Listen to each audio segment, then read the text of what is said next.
Bonjour les jeunes, bienvenue dans la suite de ce cours, chapitre 3 de la 4e à la 5e République. Alors je vais vous faire une présentation vidéo de la suite du cours. Vous aviez eu précédemment la première partie et puis vous aviez eu pas mal de choses à remplir, c'est-à-dire des définitions à retrouver sur internet et puis à noter. Donc bien entendu, une fois que on reprendra les cours, normalement on croise les doigts, ça sera en juin.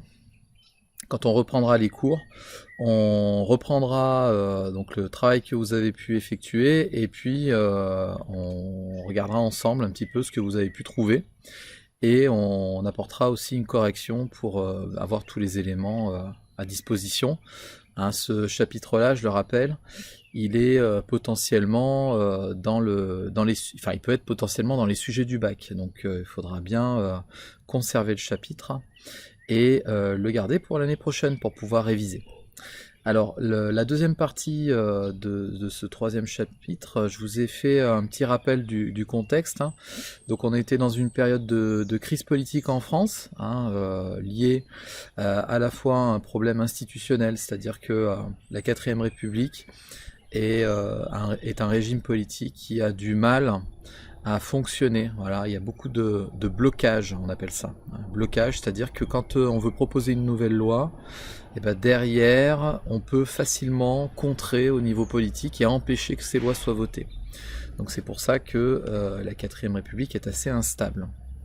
Donc, suite à la crise politique en France liée à un blocage des institutions politiques, le pouvoir ne fonctionne plus, et à la guerre d'indépendance en Algérie, on avait vu que la guerre d'Algérie avait aussi une incidence forte au niveau politique, la 4ème République s'effondre. L'État donne à Charles de Gaulle la mission de créer la nouvelle constitution, c'est le début de la 5ème République. Donc Charles de Gaulle, comme je vous l'avais dit, il a une image de vainqueur. C'est-à-dire que c'était le personnage central des Français, pour les Français, pendant la Seconde Guerre mondiale, puisqu'il était le coordinateur de la résistance depuis Londres. C'est lui en fait qui va être aux tables des négociations pour faire valoir les réclamations, ce que pouvait réclamer le pays. Donc on fait appel à lui parce que quand il y a une crise profonde comme celle qu'on vit à l'époque, en 1958, on fait appel au personnage qui compte encore pour les Français et qui n'est pas inséré dans la vie politique de l'époque. Donc Charles de Gaulle accepte ce rôle de réformateur et il demande par contre d'avoir les pleins pouvoirs là-dessus, c'est-à-dire qu'il puisse décider facilement, sans qu'il soit trop contraint, de la nouvelle organisation de la 5ème République. Donc cette 5ème République a démarré en 1958 et aujourd'hui on est toujours sous la 5ème République. Donc cela fait 62 ans que nous vivons sous la 5ème République. Alors, on change de république quand on change de constitution, vous avez dû voir dans les définitions, une constitution pour chaque république, une organisation pour chaque république. Alors, tout d'abord, comment il va organiser cette république-là? Donc il va commencer par séparer les pouvoirs. De Gaulle souhaitait remettre à plat l'organisation des pouvoirs, donc vous connaissez les 3 pouvoirs qui existent, le pouvoir exécutif, le pouvoir donc de faire appliquer la loi, le pouvoir législatif, donc ça c'est celui de faire voter des lois, et le pouvoir judiciaire, donc de rendre justice.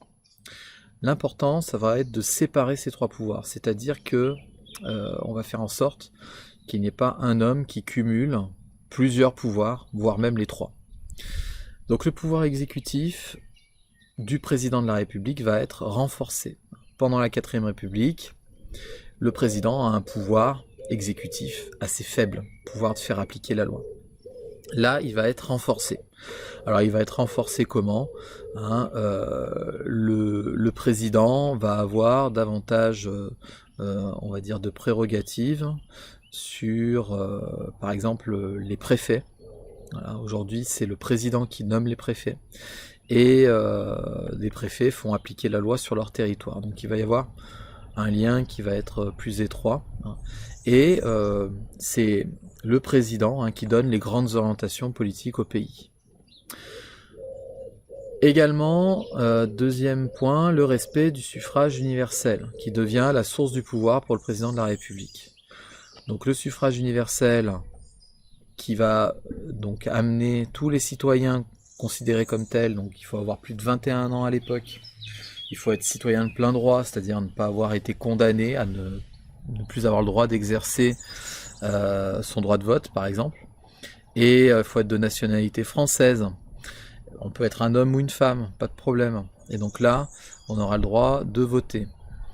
Également, séparation, je disais, des trois pouvoirs, judiciaire, exécutif, législatif. Le président a le pouvoir exécutif, les parlementaires, donc les députés et les sénateurs, le pouvoir législatif. Et puis, le pouvoir judiciaire également, qui sera détenu seulement des juges. L'utilisation également du référendum pour les grandes décisions. Donc, vous avez noté la définition aussi précédemment. De Gaulle est un spécialiste du référendum. C'est-à-dire qu'il va beaucoup utiliser ce mode-là pour s'adresser directement aux Français et faire voter des décisions. Voilà. Donc il propose aux Français, hein, c'est le principe du référendum, le président propose aux Français un texte à voter, un texte de loi par exemple. Les Français décident oui ou non. Et à ce moment-là, on fait un vote au niveau national, et une fois que c'est accepté, ben c'est accepté. Donc c'est le président de la République qui détient le pouvoir, il peut nommer et démissionner les ministres de son gouvernement. Donc le président de la République a vraiment un pouvoir renforcé.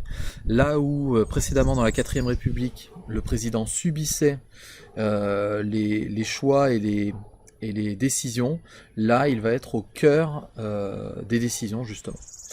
Donc là, il va choisir son Premier ministre. Le Premier ministre formalise l'organisation du gouvernement, donc tous les ministres qui vont être choisis, et évidemment le président va donner son avis, hein, il va être très présent là-dedans, et c'est lui qui valide.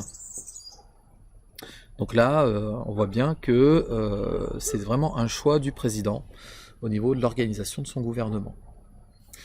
Alors, quelques lois mises en place pour renforcer le pouvoir du président. Donc je vous en ai mis 5. Hein. Premièrement, il nomme un Premier ministre et les membres du gouvernement, pas d'investiture parlementaire, c'est-à-dire par exemple, ça aurait pu être les députés qui choisissent leur Premier ministre, et ben non, c'est le président qui le choisit.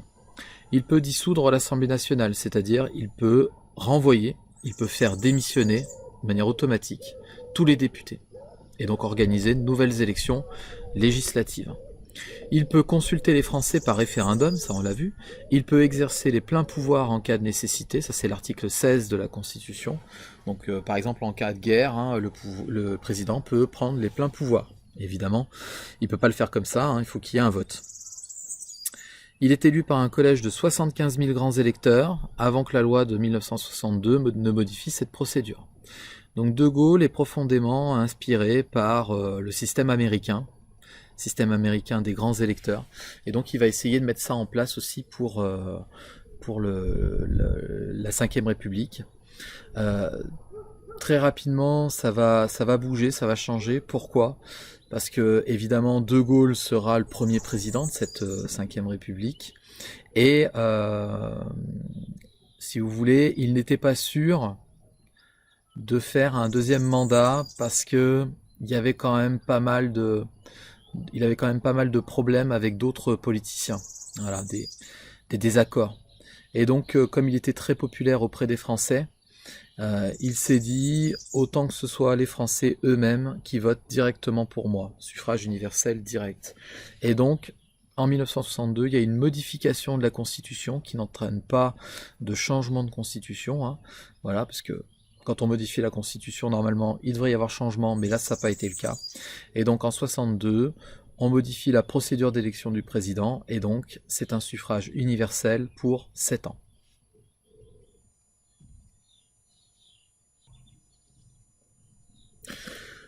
Alors, l'orientation présidentielle du nouveau régime. Alors, Là, ça va vous montrer dans cette partie-là que De Gaulle a envie un petit peu de bousculer les choses, c'est-à-dire de changer la façon dont on fait de la politique en France. Et il va évidemment s'inspirer des États-Unis. Les idées de Gaulle et sa personnalité vont fortement marquer la pratique des nouvelles institutions. Il pense incarner la légitimité nationale et avoir une mission historique afin de préserver l'indépendance du pays et de restaurer sa grandeur. Donc De Gaulle, de par sa victoire, son statut de grand gagnant de la Seconde Guerre mondiale, grand vainqueur, il sait qu'il est très populaire auprès des Français et il sait que les Français vont le suivre, quoi qu'il arrive. Donc, si vous voulez, auprès des autres politiciens, ça passe pas forcément très très bien, puisque, évidemment, les autres politiciens ont envie aussi de faire valoir leurs idées, et pas que celles de Charles de Gaulle. Donc, ça va créer quand même quelques tensions dans le pays, mais comme il sera toujours soutenu par la population, tout du moins sur la première décennie, ça va plutôt bien fonctionner pour lui. Voilà, donc ça pose problème, voilà, parce que je vous ai mis, il se veut aussi au-dessus des partis politiques, y compris l'UNR. Alors l'UNR, c'est le nom de son parti politique à lui. Donc il se veut au-dessus de tous les politiciens qui existent en France. C'est assez compliqué. Il est favorable à une démocratie directe, donc utiliser le référendum au maximum. Donc il va utiliser 5 référendums en 11 ans. Là où en France, le dernier référendum en date de 2006. Donc ça fait déjà quand même 14 ans. Lui, en 11 ans de présidence, il va l'utiliser 5 fois. Également des discours radio-télévisés, donc il va utiliser les moyens de communication modernes, les médias, les conférences de presse, et puis également c'est un président qui est proche du peuple. Il va beaucoup se déplacer dans le pays et aussi à l'étranger. Donc il va sur le terrain rencontrer les Français et c'est pour ça qu'en fait c'est un président qui est accessible. Il peut se permettre de le faire parce qu'il est très populaire.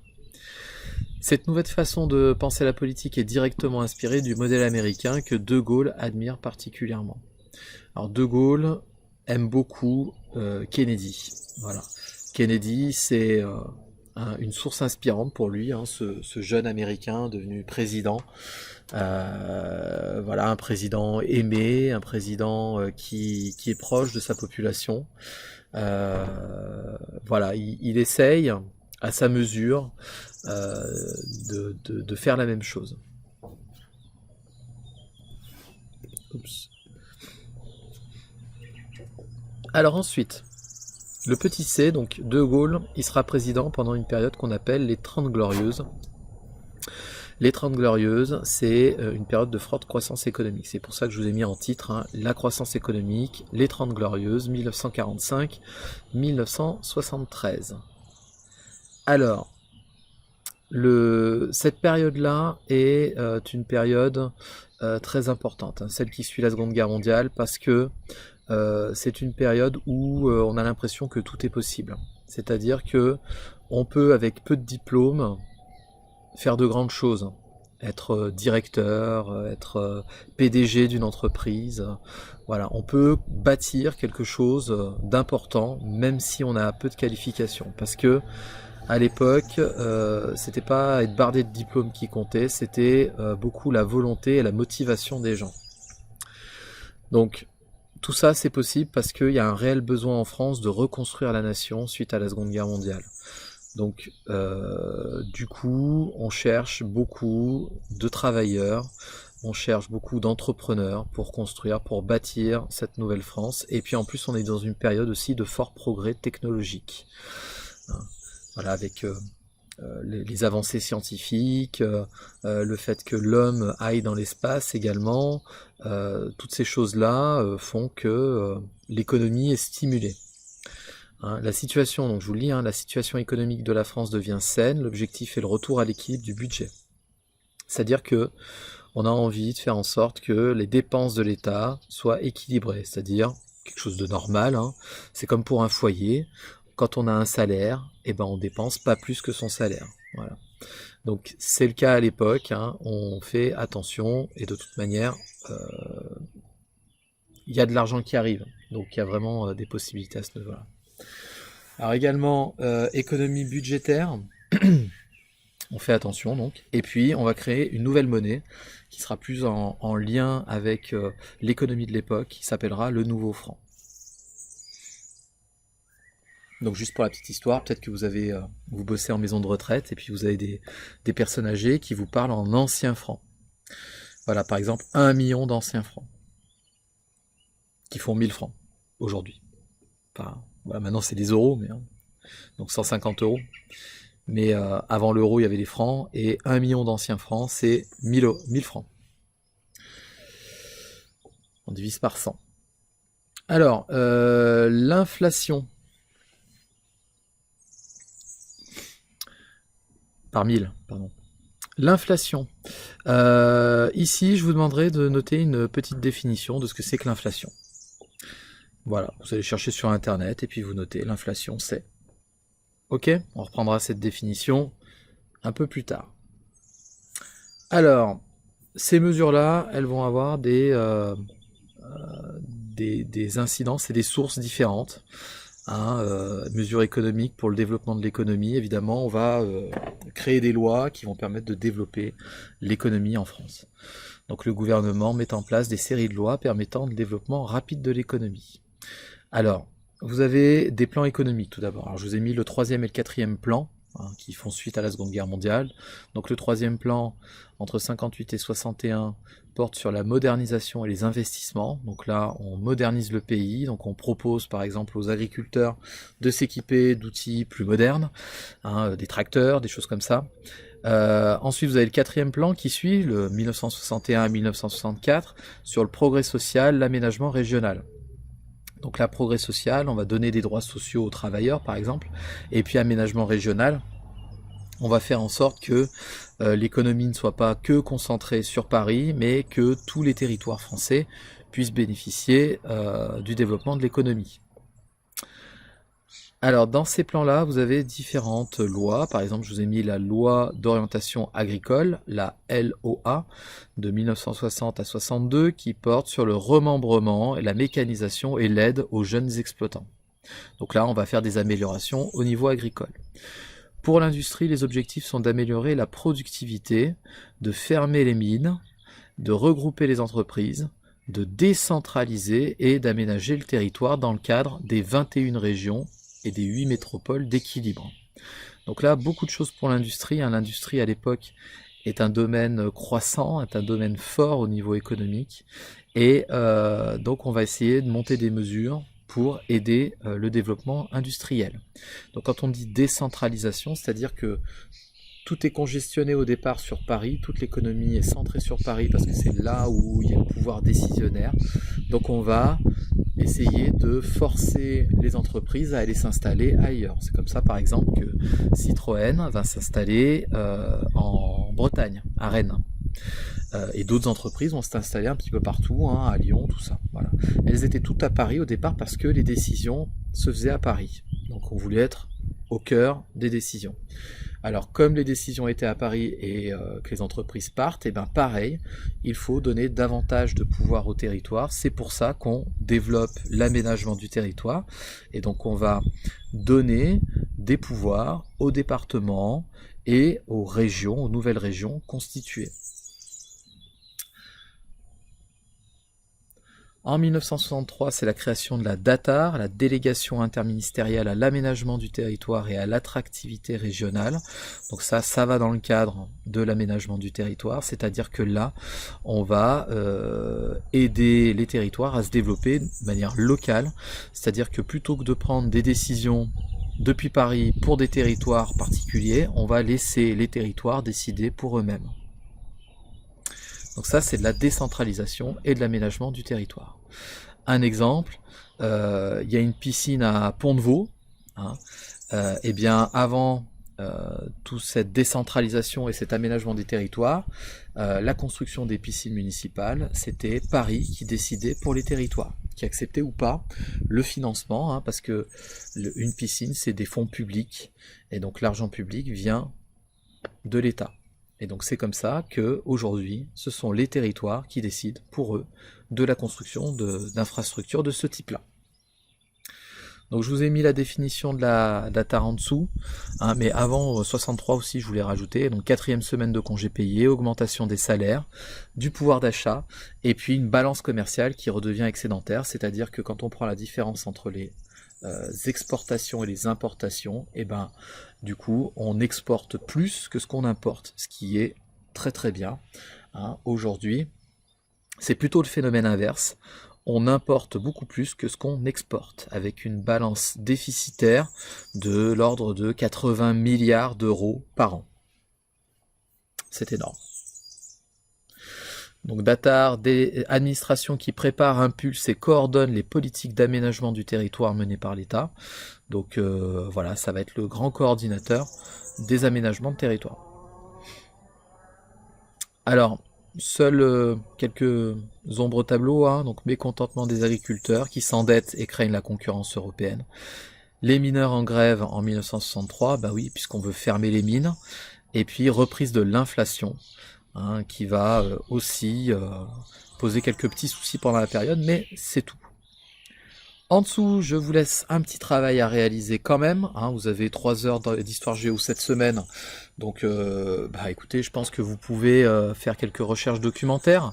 Alors, je vous ai mis, donc, vous essayez de me trouver la définition de l'expression les 30 glorieuses en donnant, s'il vous plaît, dans la définition, les causes. Et également, petit 2, les conséquences à 3 niveaux, donc démographique. Démographique, c'est ce qui concerne la population, au niveau économique et au niveau social. Voilà, vous essayez de me trouver tout ça. Vous avez quelques lignes en dessous, donc je vous laisse noter. Et puis, on reprendra ça quand on retournera tous ensemble en cours. Alors, De Gaulle, il va faire un deuxième septennat à partir de 1969. Donc là, c'est un mandat, enfin, de 1965 à 1969. Alors, ce deuxième mandat, hein, qui démarre, je précise, en 1965, va se terminer avant la fin de son septennat. Pourquoi? Alors non, il n'est pas mort, mais il va démissionner, hein, puisque pour la première fois, en fait, depuis qu'il arrive au pouvoir, De Gaulle va se voir refuser un référendum par la population. Voilà, la population va voter non à un de ces référendums, et il l'a toujours dit, et il tient promesse. Le jour où je ne serai plus soutenu par le peuple, je démissionnerai de mes fonctions. Et donc en 69, il le fait. Alors c'est un mandat assez difficile, puisqu'il va être marqué par des événements sociaux très importants, les événements de mai 68. Alors, mai 68, c'est un mouvement de grève générale très important, hein, qui va avoir une histoire assez longue, hein, sur plusieurs semaines, et qui va entraîner la majorité des actifs à la cessation de toute activité professionnelle, hein, donc la grève, telle qu'on la connaît. Et donc là, en fait, on a 3 crises qui surviennent en même temps, hein, je vous l'ai mis.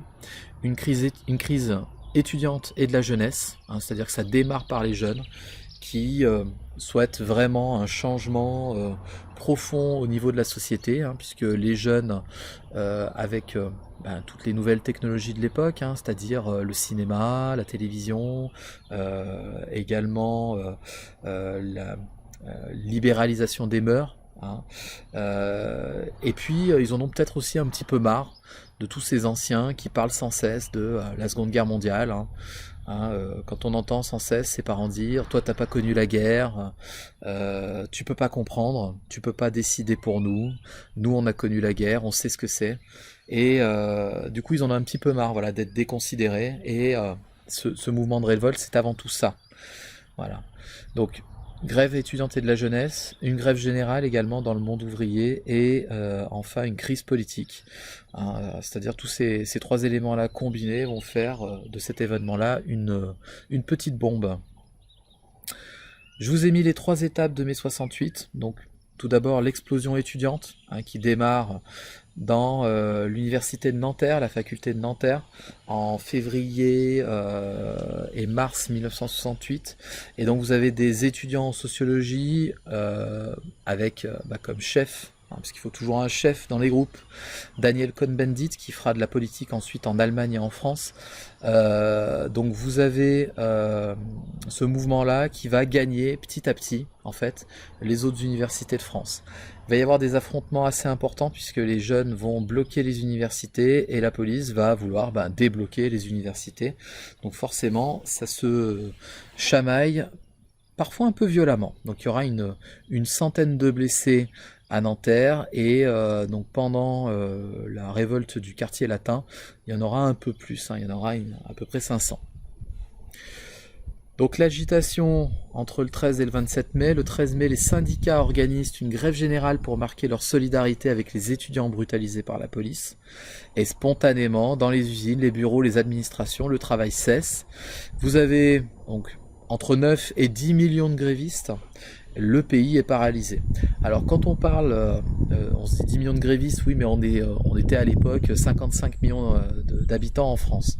Oui mais ces 9 millions-là sont les actifs.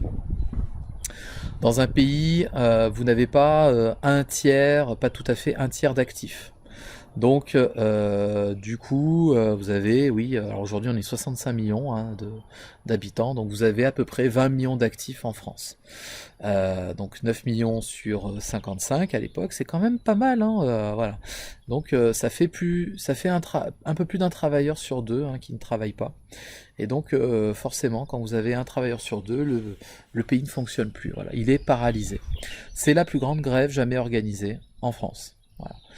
Alors on a donc évidemment des négociations qui démarrent et les syndicats qui représentent les travailleurs signent les accords de Grenelle. Sauf que, problème pour ces accords de Grenelle, c'est que les travailleurs maintiennent la grève. C'est-à-dire qu'ils désavouent leurs syndicats qui sont censés les représenter. Voilà. Donc en gros c'est comme si tous les travailleurs étaient les marins d'un navire, que le syndicat c'était le capitaine, que le capitaine dit on tourne à droite, et que tous les matelots disent non, on tourne pas à droite. Qui va mener la barque? On ne sait pas. Et donc là en fait c'est le problème, c'est que la grève là devient incontrôlable. C'est-à-dire que on ne sait pas avec qui négocier la fin de la grève. Entre le 27 mai et le 16 juin, De Gaulle va faire une erreur assez importante. Voilà. C'est-à-dire que De Gaulle est contesté par les politiciens, les autres politiciens et puis par les syndicats qui veulent un nouveau représentant, et donc je vous ai mis qu'il voulait François Mitterrand. Sauf que De Gaulle reste au pouvoir et il va faire une erreur qu'a commis un roi, et ça lui a même coûté la vie derrière. De Gaulle va, l'espace d'une journée, fuir en Allemagne, dans la base militaire française allemande, puisque la France, depuis la Seconde Guerre mondiale, avait une base militaire à Baden-Baden, pas très loin de la frontière française, et il va se réfugier là-bas, et les Français vont prendre ça comme ce qu'a fait Louis XVI, en fait, quand il a fui Versailles, parce qu'il avait peur du peuple, pour aller se réfugier à l'étranger, et qu'il s'est fait rattraper à Varennes. Louis XVI, lui, il va mal finir, puisqu'il va finir guillotiné. De Gaulle, non. Il va rapidement comprendre son erreur de quitter la France, et il va vite revenir, en fait. C'est pour ça que je vous dis, ça dure l'espace d'une journée.